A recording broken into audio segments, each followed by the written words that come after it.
So what is the theology of the body? Well, we've asked this question before, but I think it's always important to look at it from a different angle because theology of the body is like a theological Niagara Falls. There's always more, and there's always different angles at looking at this. But the simplest way of explaining it has to do with our origin, our history, and our destiny.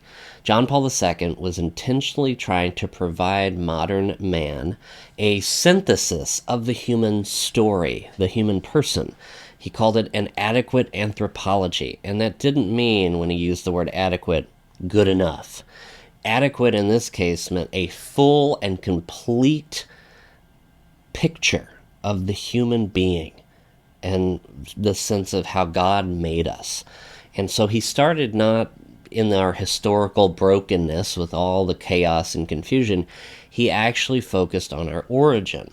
And he looked at original man, Adam and Eve in the garden, the most ancient text in human history, as the first place to start to understand where we've come from in that original innocence, which continued and contained our original solitude, where we were alone with God and creation, our original unity, where we found union with God through our union with the other, man or woman, and then our original nakedness, that ability to see the other, to love the other without shame, where we could be truly vulnerable.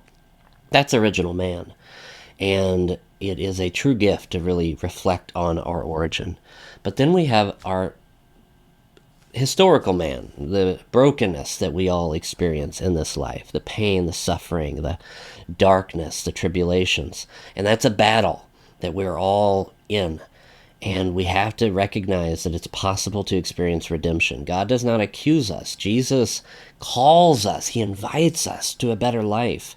He says hard things. He gets our attention. He says it like it is.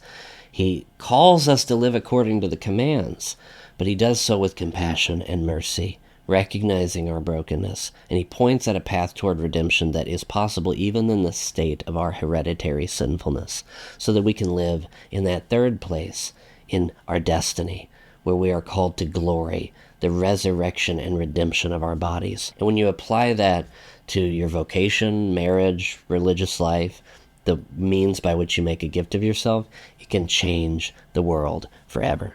That's theology of the body in a nutshell.